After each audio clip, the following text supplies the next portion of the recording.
Legacy Maker, the All Sports Network. Woo! I gotta run. Let's do it. Nothing like some fresh air, a few good friends, and sports. On the road again.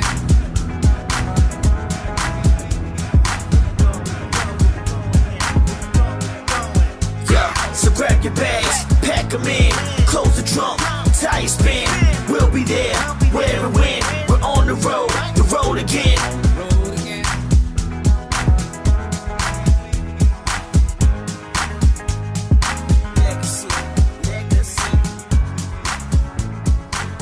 All right, we're on the road again. Episode 4, baby. And with me today is my man, Drew Willingham. What's up, Drew? What's up, man? Man, today we're heading up to FedEx Field for Redskins and Texans.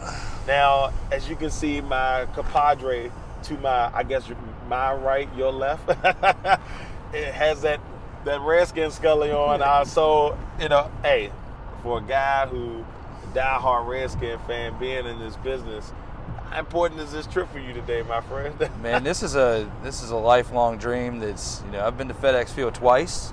The Redskins are undefeated when I'm at the stadium. They're 2-0. 2-0. So back when Rex Grossman was there, and of course Kirk Cousins. Sexy Rexy. So, Wait a minute. The original RG3. In my family, he's known as Gross Rexman because that's he has some pretty bad games, but he did okay for us. When I went there, he beat the Giants 28-14, so I can't complain. He at least delivered a win while I was there, so kept the streak alive. So I can't complain about that. I've seen quite a bit of Redskins quarterbacks in my time frame. Yeah, you have. have. On the Redskins game. Donovan McNabb, Rex Grossman, RG3, Kirk Cousins, and now Alex Smith. And not quite as bad as the Cleveland Browns, though. No, it can all. When you think, man, my team is bad, you look at Cleveland, you can say, it always can be worse. It always can be worse, I saw my boys lose this week to, my Packers lose to Seattle this week, and yes, they're struggling right now. And I say to myself, it could be worse. Mm-hmm. It could be worse. I still got top 2 quarterback in the league. Top 5, top 3, whatever you want to call it, quarterback. I'm good. I could be Cleveland. So, that's the way I try to look at it. But we are getting prepared for a really important game today on both sides. Both teams coming to today's matchup, Texans and Redskins, 6-3 on the season. And, Redskins in first place, Texans are in first place. So 6-game winning streak for the Texans too. 6-game winning streak for the Texans. Coming off of a bye week, so that's going to play into factor too. They're well rested. So. Yeah, and then what I like about it is, right before the trade deadline, they lost William Fuller for the year, and Fuller was doing so well this year. He was killing for me in fantasy, and I appreciate you, William Fuller. You remember that. The 5th, and then or 4th, whatever one it is, and so then. On top of that, they go and get Demaryius Thomas, a Pro Bowler. They bring him in. And now he's had another week to learn the system after, playing his former team right off the bat in that one. So this Texas team has been on fire. Now, the Redskins, on the other hand, somehow, some way, and this is no slight against the Redskins, but somehow, some way, they are finding ways to win football games. I'm not complaining. They are finding ways to win football games, and it's been absolutely amazing to me. And just an example of how they're finding ways to win football games, last week they did something that's never been done in NFL history. They gave up 500 yards total and only gave up 3 points. How do you do that? Miracles happen. That's what they say. Now, a lot of people also say, the Redskins did a great job. They may have gave up all the yards, but they had timely defense. They made big plays when they needed to make the big plays, and that was the difference in the game. Defense played well. I mean, they had 2 interceptions, 2 forced fumbles. The one by Ryan Kerrigan was amazing, too, by the way.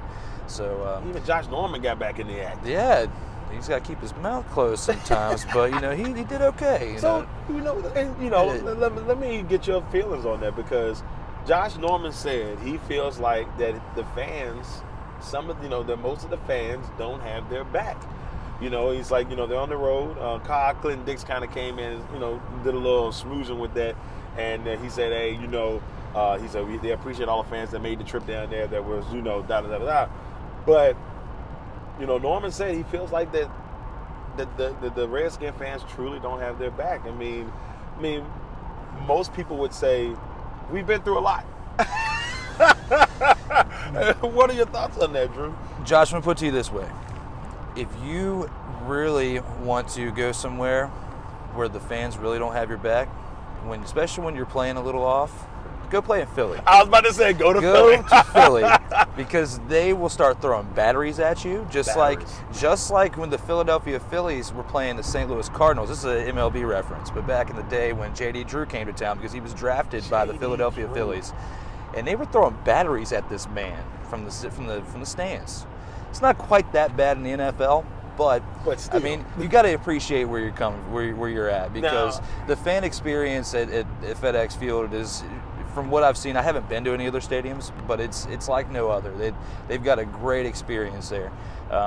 Now, just like any other team, the Redskins fans are passionate. They want to see their team win because, as a fan, we've had some pretty bad years. Not like the Cleveland Browns. You could always be the Cleveland Browns. They're going to be so mad at us. And there are 57 quarterbacks in the past 20 years or whatever it was. But yeah, I mean, I can see where he's coming from because, from watching the games, I mean, they do a little bit of booing, but people don't boo for just for the what of it. They're going to tell you how they feel about the situation, and the team is. They're getting wins, but they're doing it very ugly. Like, I bet you that Redskins fans have the highest rating of cardiac arrest than any other team because it's so up and down with a roller coaster. So you're all right. I think I'm good. No, the funny thing about that is, I will give Josh Norman credit because on Twitter the last few days, he's been trying to gain some of the fans' trust again. He's been sending out these messages about first so-and-so people to come and like the page or something like that. Like, he's giving tickets away. Him and Howard Clinton Dix both are out there trying to get fans to come in for the games and stuff like that, which is a cool deal. Now, the one thing and the one reason why I would almost agree with Josh Norman is the fact that for some of the games that we've been to this year, Redskin fans have been outnumbered in a few of these games. That Falcons game the last game we went to, all you could hear was ATL, ATL. I was like, and the Redskin fans just started booing when the Packers came into town. Go Pack! I mean, it was loud. Go Pack, go Pack, go. Fans started booing. So I can see where he feels like maybe he's a little bit slighted, like, man, we could really use the support. But I also agree with most Redskin fans, like, look, I have trust issues. See, I don't see how they're having such an issue with filling the stands, because you would think with bringing Adrian Peterson in and the fact that he's playing like he was a few years ago, not like he was last year. I mean, it was so close. I almost bought a jersey yesterday. Like, I had to tell myself, no, it's almost Christmas. You got to buy Christmas presents. No, don't do it yet. You got to wait. But I came so close yesterday to buying a jersey because as a fan, like when, AP first came out, he lit the NFL on fire just with the way he was playing, especially in 2012. And just to see him with the Redskins and not only back in the NFL, but playing as well as he is. I mean, when he gets 100 yards or more, the Redskins are winning the game. Now, he's had less than 100 yards the past couple weeks.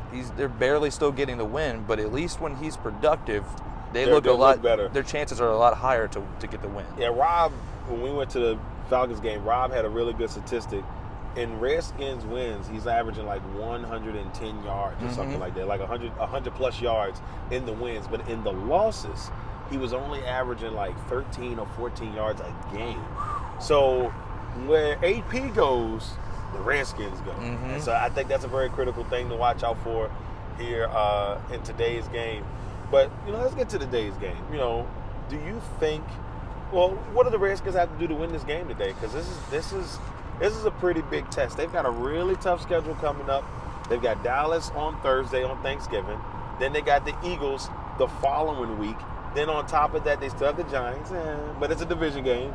And then you have the Titans and the Jaguars before you take on the Eagles at home in the final game of the season. The biggest test that the Redskins are going to have today is the duo on defense of J.J. Watt and Jadeveon Clowney. I mean, the two of them through 9 games have combined for 14.5 sacks together. It's crazy. With J.J. Watt also having 4 forced fumbles, and it's only through 9 games, and that's a career high that he's got through an entire season. So That's gonna be a tough one. Plus, you got Deshaun Watson on the other side of the ball, who, you know, with his legs, he can make big plays, set him up for big passing plays after that. And after he makes a big run, they're averaging a 40-yard pass, 40-yard passing plays to set up touchdowns, and he's got 5 scrambling touchdown passes already.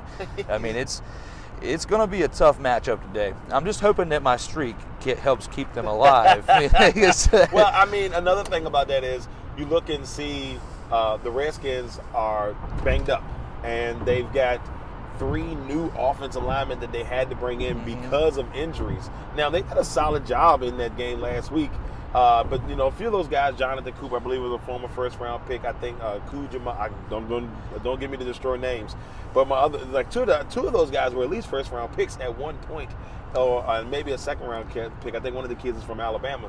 So, you know, they like Bama boys over in Washington. So, with that being said, if they can hold up against those 2 studs today and give Alex Smith some time, and Alex can, you know, maybe get a little bit more rapport with his receivers today, who knows? No Chris Thompson today, if I'm not mistaken.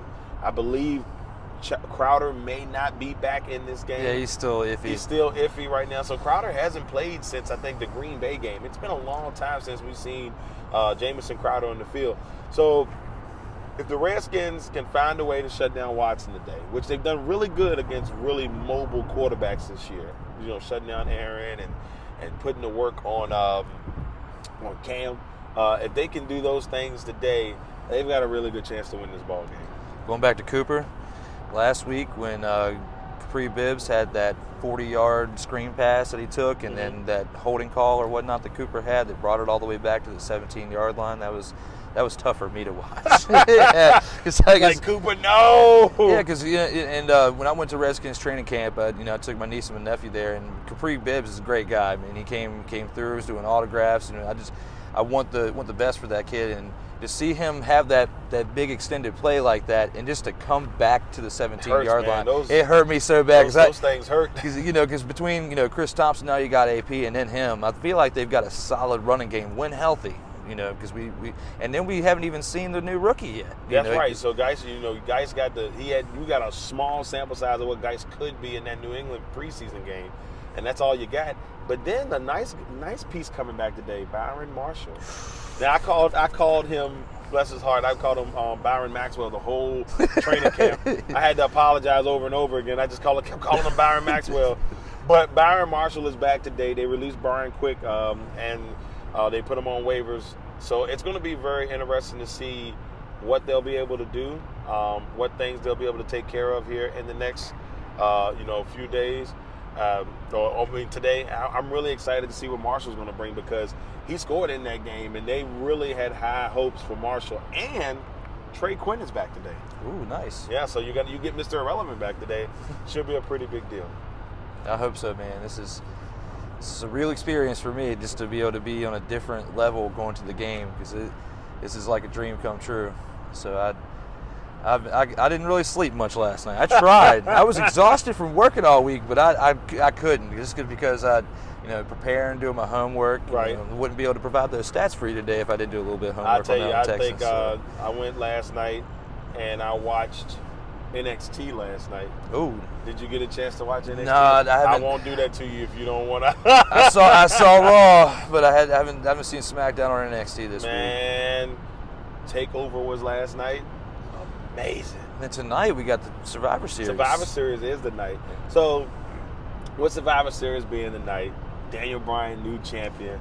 What are your thoughts on that? Daniel Bryan takes out AJ Styles in a very Shinsuke way. Mm-hmm. Yep. But he deserves it. He deserves it so much. That guy went through so much to come back, and you can definitely see when you're watching WWE, you can tell who's passionate about their job and who's not. And you can tell with him, seeing him come through Ring of Honor and work his way on up the ladder, right. It's all worked out for him. He got the girl, he got the job. He's doing great. Now, so for him, I'm happy for him. Here's the funny thing, and I always bring this up to people, but he got the girl. But when Daniel Bryan first started, his claim to fame, in my opinion, is that he kissed both Bella twins. Yeah. They both kissed him. So yes, he has kissed his sister-in-law. It sounds bad, but it was definitely part of the act. This is before they started dating, but he has kissed Nikki and he has kissed Brie Bella. Daniel Bryan, sir, you are a baller. Yes, you are. Without even trying, man. Without even trying. So, I mean, I like the heel change. It looks like they're going to make The Miz a good guy now. So they're going to make him face. We'll see how that goes. That's not going to work out well. I know he's a better heel. That's just my opinion. But with Daniel Bryan going in there, you know, SmackDown to me, anyway, has the better wrestlers. Technically, they have the better wrestlers. Raw has the better superstars / like, you know, more, maybe the names are a little bit more popping on there. Your Finn Balor's, you know, your Seth Rollins, your Dean Ambrose, all those guys. But for me, I just think better wrestling is on SmackDown. But Brock Lesnar ruins it for me, man. He really does. Just because, like, I don't like that whole part-time champion thing, and he's trying to do UFC, and I feel really bad for Roman Reigns because, like, you could tell where he went through the ringer for a while, and, you know, there were fans hating on Roman Reigns, but, you know, I don't have a problem with him because you could tell he's another one of those who's very passionate about his job. So here's my Roman Reigns take. I like Roman Reigns. I don't think Roman Reigns is a bad wrestler. I like Roman Reigns, the person. What I have a problem is the character. I feel like his character is set up to be a heel. He's just not set up to be a good guy or a face.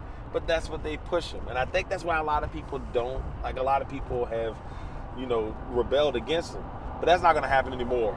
Because, I hate to say this, the moment that we found out he had cancer, when he comes back, this is what I was going to say, too. It's going to get over. If any of you watching have any connection to Roman Reigns, while he's, you know, I definitely wish him well and that he gets and he has a speedy recovery and comes back. However, while he's recovering and gets well, you need to get him to take some acting classes, so that way he can learn how to be a heel. Because suffering succotash was oh, you remember awful. It was awful. He was like, man, good golly, suckering suckers. I said, what the world? Who are you? Are you Sylvester from Looney Tunes? Man, it was so bad. It was so bad that even Seth Rollins did this. Like, he just made this face, and I'm like, good night. I mean, what are you supposed to do with that? What are you supposed to do with that? He should have been suspended on that one. Man. Or the writing, whoever wrote that should have been suspended. It's like, terrible. Your days of writing, they're over. It's over. With the Shield breaking up too, though, with Dean Ambrose and Seth Rollins doing all that. I like that too because if they do this properly, Dean Ambrose should eventually be the champion, the WWE champion. He was once. Some way. Yeah, right. He should be the Universal Champion going into WrestleMania and have him fighting Seth Rollins if they're going to do this properly. But, you know, hey, we know how the WWE can be. So we shall see. I would personally like to see Braun Strowman get the strap at some point. That's my guy. But at the same time, he's another one that's kind of been like a roller coaster up and down. Well, I feel bad for Braun because I feel like Braun's had a lot of opportunities, and this was the most perfect time to give it. I mean, you hate to see Roman go down and out, but this was his time. Like, they've given Braun Strowman everything else. You know, he wins the greatest Royal Rumble. He gets his own little fancy belt for that. You know, he destroys everybody. You know, but he can't beat Brock Lesnar. Just can't beat Brock. He's lost to Brock Lesnar, 3 times, I think. The last time I really remember them building someone up to be as big as they were was when Brock Lesnar came out in 2002. You know, I thought you were going to say there was 2 people that come to mind, but then maybe not as big. But Umaga. Okay. And then he, as soon as he lost to Cena, it just was downhill from there.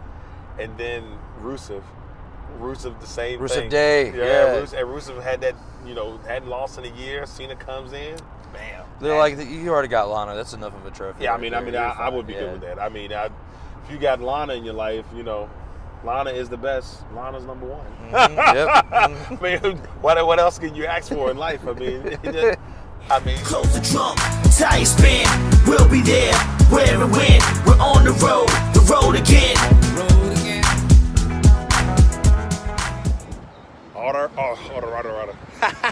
All right, everybody. Just made it to FedEx Field. This is Week 11 NFL season, Redskins versus Texans. Me and Drew here. Just made it here on the road again. It's going to be a big one today, Drew. Can't wait, man. About to go inside. Yeah. Hey, everybody. About to walk on the field. Thank you. With Mr. Rollback right here. What y'all doing, man? Man, this is... Man, some unidentified Redskin player in front of us. I like the creativity of hanging that ball on a string and hoping for signatures. Excuse us.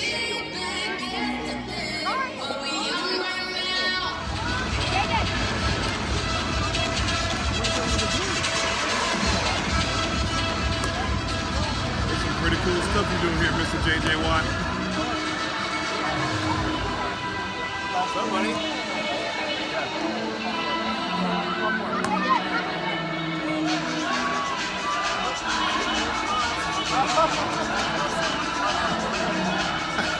Oh, nice.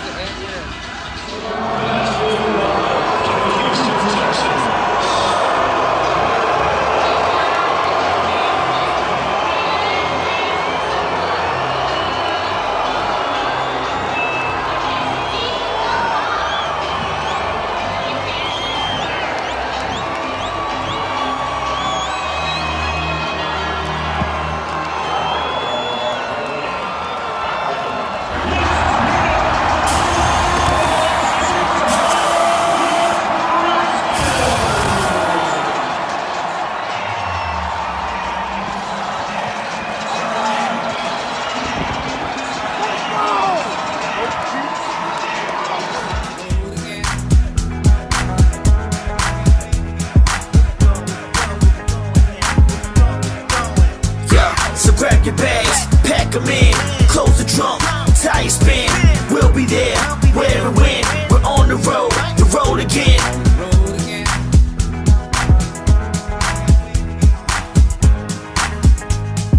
Legacy, legacy, legacy, legacy, legacy.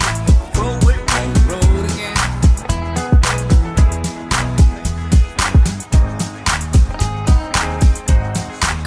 Yeah, so grab your bags, pack them in, close the trunk, tire spin. We'll be there, where and when. We're on the road again. Road again.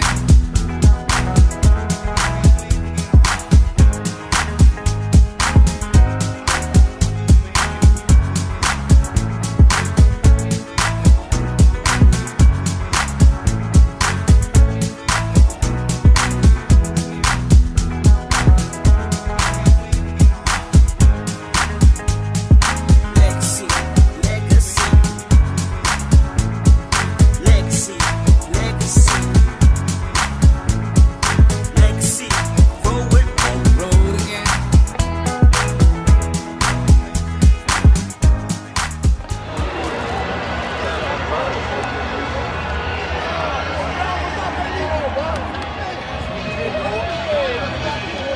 Hey, bless you. How you doing?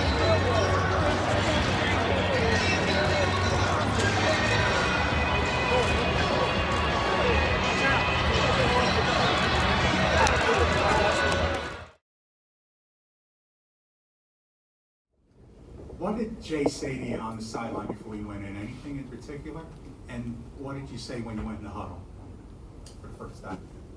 I've had so many conversations with Jay over the last 5 years. We didn't really say much. He just said, let's go get this win. And we were pretty close.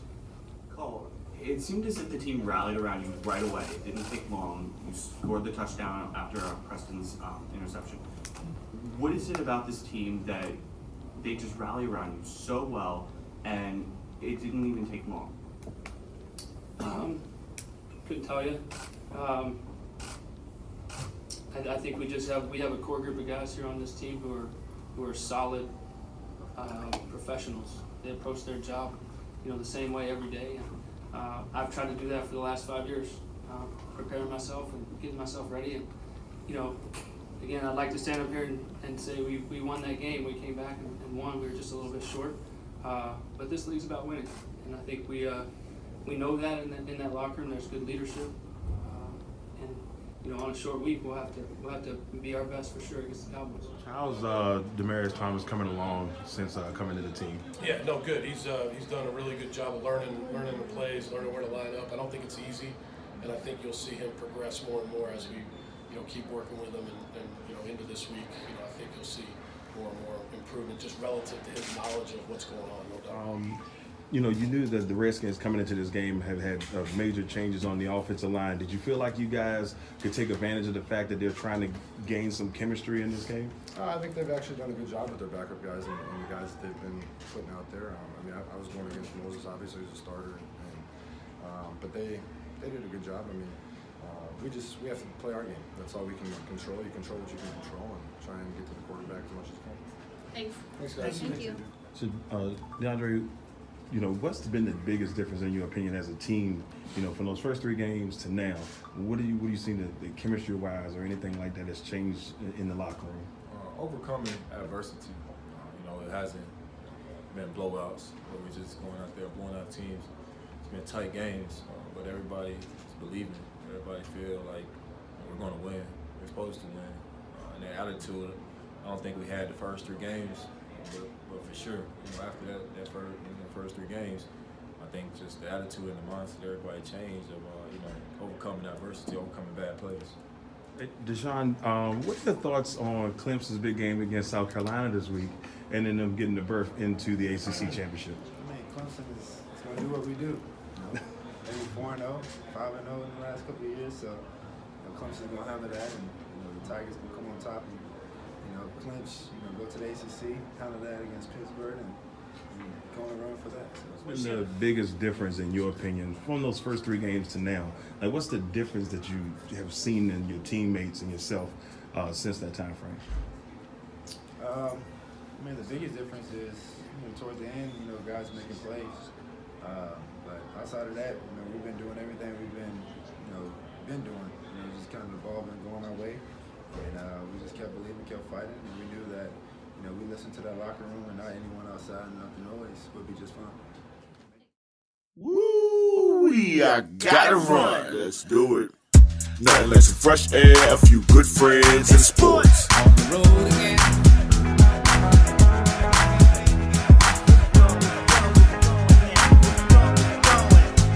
So grab your bags, pack them in, close the trunk, tire spin. We'll be there, where and when. We're on the road again. On the road again.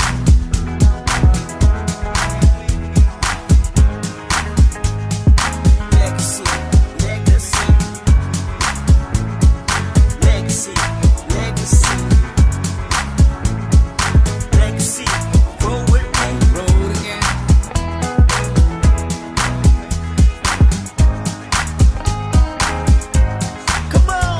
So grab your bags, pack them in, close the trunk, tire spin. We'll be there, where and when.